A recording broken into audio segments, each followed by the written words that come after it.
jangan Anda mengatakan saya menghujat. Please. Ya.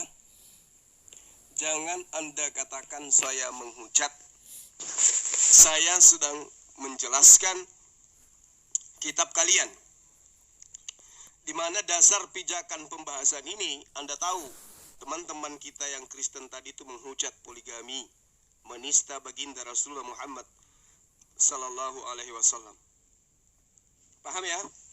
Sehingga saya punya kewajiban sebagai seorang muslim, sebagai saudara kalian, untuk mengarahkan akal dan pikiran kalian, untuk meluruskan saraf-saraf otak kalian, supaya jangan hanya mau dicuci otaknya oleh pemuka-pemuka kalian untuk menghina dan menista Rasulullah Muhammad SAW, untuk menghujat poligami. Anda menjadi saksi. Hanya ada di dalam Al-Quran cukup satu istri. Di dalam kitab kalian tidak ada itu. Saya boleh taruhan. Bahkan saya pertaruhkan iman saya tadi. Paham? Kedua, di dalam kitab kalian tidak ada kemudian pelarangan untuk poligami. Tidak ada satupun manusia di antara kalian bisa menunjukkan itu. Tuhan melarang poligami. Bahkan kalau Anda lihat apa yang saya tunjukkan, Kejadian 12. Sarah yang nantinya mengusir, nantinya mengusir Hagar, itu mempraktekkan sesuatu yang tidak terpuji. Padahal kalau kita melihat di dalam kitab Kejadian sendiri, Abraham itu diberkati, Abraham itu bapak dari segala nabi-nabi. Dia adalah bapak keselamatan yang nantinya akan menurunkan anak perjanjian. Tapi seperti ini adanya penistaan, penghinaan, pencemaran nama baik beliau.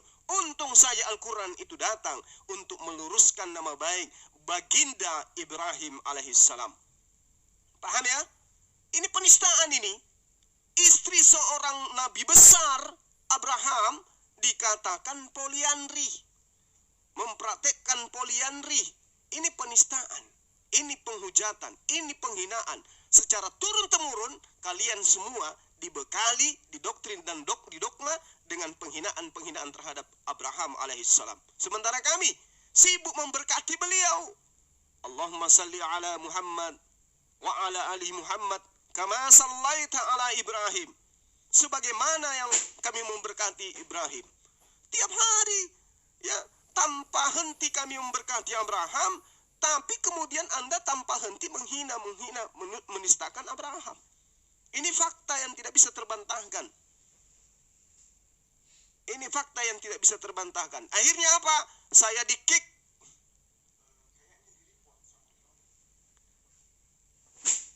Ya, di-report ya. Ya, oke, nggak masalah. Itu sama aja. Kenapa? Memang makanya saya minta maaf. Saya minta maaf. Kebenaran itu harus diungkap. Ya, jadi oten-oten report saya. Itu ada laporannya. Itu ada laporannya. Ya. Jadi saya minta maaf teman-teman. Saya bukannya mau menista, menghina atau apapun itu. Saya hanya menjelaskan dan mengeluarkan kalian dari dogma dan doktrin yang menistakan Nabi Ibrahim alaihissalam. Ingat Kejadian 12 nomor 3. Aku akan memberkati siapapun yang memberkati engkau Abraham, dan aku akan mengutuk siapapun yang mengutuk engkau Abraham. Oke? Apa yang kalian lakukan? Dengan kitab kalian, kalian mengutuk Abraham. Dengan konsep iman kalian, kalian mengutuk Abraham. Ismail anak haram, Ismail anak zina. Sarah, Hagar adalah budak, istri yang tidak sah, anak yang tidak sah. Ngerti tidak kalian? Kalau Anda mengatakan Ismail anak tidak sah, berarti Abraham Anda tuduh menggauli Hagar secara tidak sah. Hukumnya apa? Anda sama aja mengutuk Abraham. Apa yang Allah katakan di dalam Kejadian 12 nomor 3? Aku akan mengutuk siapapun yang mengutuk engkau Abraham. Apa bukti kalian dikutuk? Lihat. 1 tambah 1 tambah 1 sama dengan berapa? Anda tidak bisa menjawabnya. Kenapa? Karena Anda sudah dikutuk. Anda tidak bisa membedakan antara pengutus dan utusan. Anda tidak bisa membedakan antara Tuhannya Yesus dengan Yesus itu sendiri. Kenapa? Karena Anda dikutuk. Itu akibat dari kutukan itu. Oke? Jadi kalau hari ini Anda dipermalukan dengan data dari Bible, kenapa? Karena itu diterangkan di dalam kitab kalian sendiri. Yesaya 44, nomor 10, nomor 11, dan seterusnya. Bukan kitab kalian sih, kitabnya Bani Israel yang kalian ambil. Kalau kalian malu, itu penggenapannya jelas apa yang diterangkan dalam Yesaya 44. Siapakah dia yang membentuk Allah dalam rupa patung? Siapa dia? yang membentuk dalam rupa makhluk. Siapa dia? Islamkah? Kristenkah? Coba. Makanya ketika kalian malu, itu penggenapan daripada Yesaya 44. Siapakah yang telah membentuk Allah dalam rupa patung? Mereka semua akan kubuat malu bersama-sama. Kalau hari ini Anda malu karena sara poliandri di dalam kitab kalian, itu karena memang sudah dinubuatkan. Kalian membentuk Tuhan pencipta langit dan bumi ini dalam bentukan manusia, tagut. Ini akibatnya. Coba. Kalian tidak bisa membedakan antara ajaran Yesus dengan ajaran orang-orang yang menginginkan Yesus menjadi Tuhan. Kenapa? Karena kalian dikutuk. Kenapa kalian dikutuk? Karena setiap hari iman kalian itu mencerca, menghina, menista Abraham alaihissalam. Sementara kami sibuk untuk kemudian memberkati beliau. Kalian sibuk menistakan. Kitab kalian, Sarah itu diceritai di poliandri. Dinikahi oleh Fir'aun. Dalam keadaan dia menjadi istri Abraham yang sah. Kemudian dia diberikan oleh Abraham, diceritakan dalam kitab kalian yang hanya terjemahan itu, entah original teksnya seperti apa. Dikatakan bahwa Abraham memberikan istrinya kepada Fir'aun agar Abraham tidak dibunuh, sehingga Fir'aun menjadikan istrinya Abraham menjadi istrinya juga. Na'udzubillah, summa na'udzubillah. Ini penistaan, penghinaan semacam apa lagi yang kalian pertontonkan? Ya, jadi Anda menista Hagar, anaknya keledai liar, dan seterusnya. Tapi ada nggak cerita Hagar itu poliandri? Ada nggak cerita bahwa Ismail ibunya itu adalah poliandri? Ada nggak? Na'udzubillahi min dzalik. Justru wanita yang dimuliakan oleh Allah dalam Al-Quran itu diceritakan di dalam kitab saudara begitu hina. Anda menistakan, ya, Anda menistakan istri dari Nabi dengan gundi, budak, dan seterusnya. Tapi faktanya dia punya akhlak lebih mulia daripada yang kalian gaung-gaungkan itu. Anda menista Rasulullah Muhammad SAW. Saya sudah jelaskan. Beliau datang bukan melegalkan, tetapi membatasin. Kenapa? Karena poligami itu memang legal. Daud poligami, Abraham poligami, bahkan ada yang poliandri. Salomo poligami. Siapa lagi? Semua poligami. Orang tokoh-tokoh yang ada di dalam kitab kalian itu, coba periksa berapa istrinya. Ada yang sampai 1000 malah. Ada yang 600 orang. Bayangkan, 600 istri sah, belum lagi gundinya. Jadi Rasulullah datang untuk membatasi, bukan melegalkan, karena memang itu tidak ada larangannya. Malah perintahnya, perbanyaklah beranak cuculah, perbanyaklah beranak cuculah. Itu perintahnya dalam kitab kalian. Makanya saya tunjukkan tadi 1 Korintus 11 nomor 11. Kalau laki-laki tinggal 2 nih, perempuan masih ada 10. Solusinya seperti apa ketika diterapkan data di 1 Korintus 11 nomor 11. Perempuan harus punya laki-laki, laki-laki harus punya perempuan. Kayak mana itu? Kalau cuma 2 laki-laki, perempuannya 8. Yang 8-nya itu kalian perintahkan melacur gitu? Gak bisa. Makanya Islam itu kasih solusi yang terbaik. Ya, solusinya sangat luar biasa itu. Dan harusnya Anda mulai sadar dari sekarang. Ternyata menghujat poligami itu adalah sesuatu perbuatan yang melanggar akal sehat. Paham ya, teman-teman? 1 istri, 1 suami, tapi di luar. Wah, jangan Anda lihat yang di Indonesia ini. Mungkin di Indonesia ini betul, Kristen di Indonesia ini masih baik. Jangan Anda lihat yang di Indonesia ini. Tapi tengok dong di luar sana, yang lebih duluan Kristen daripada kalian, yang lebih duluan, yang kitabnya lebih mendekati original teksnya daripada kalian.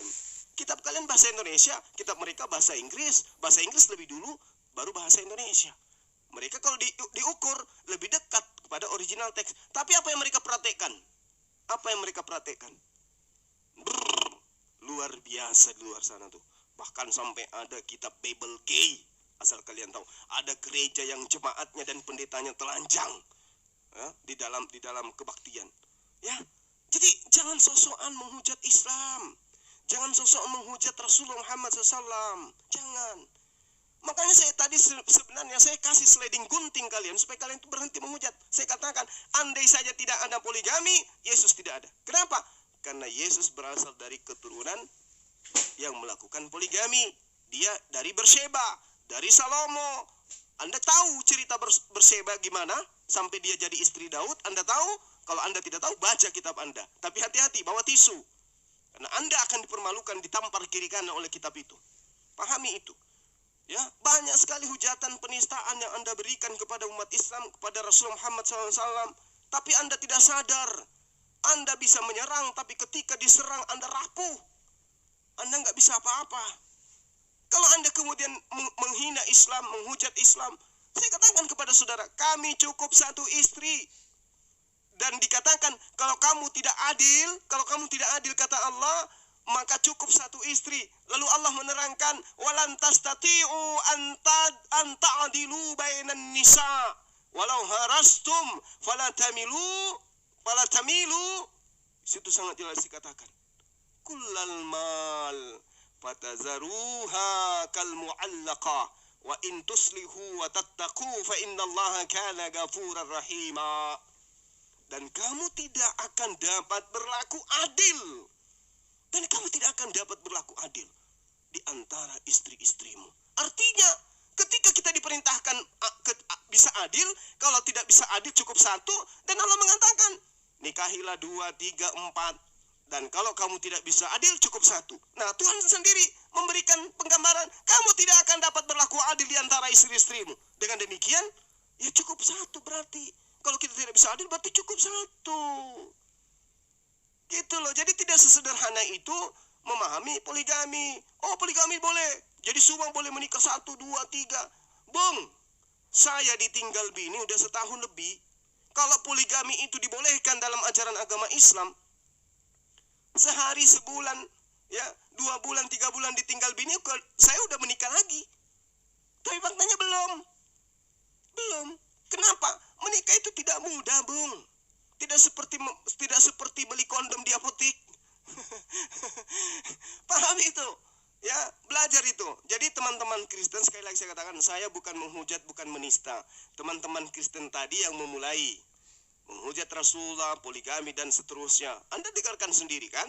Nah, akhirnya saya perlihatkan nih loh di dalam kitab kalian. Kalau poligami itu memang tidak benar, tunjukkan dalilnya di dalam kitab saudara bahwa Tuhan pencipta langit dan bumi melarang poligami. Ada dalilnya? Gak ada. Ada dalil di dalam kitab kalian cukup satu istri? Ada dalilnya? Gak ada. Yang kamu tunjukkan Titus 1 itu, Titus 1 itu ditujukan pada imam, Bung, bukan kepada jemaat. Di situ di original teksnya sangat jelas dikatakan, Eitis estin anenkletos, mias geinakos, anestek na ekon pista mien kategoria asotias anipotakta. Oke, anipotakta. Itu yang perlu Anda pahami. Jadi tidak ada dasar pijakan yang mengatakan Kristen itu di dalam kitabnya cukup satu istri. Mana dalilnya? Ada di dalam Titus 1 nomor 6. Atau kalau Anda tidak percaya, ada di dalam di dalam 1 Timotius 3 nomor 2 atau apapun itu yang Anda bawa dari data kemudian. Tapi faktanya yang digaungkan di dalam kitab Matius dan juga Titus itu untuk imam, itu untuk penilai, itu untuk penjaga, ya, itu untuk pemimpin, itu untuk uskup, untuk pastor,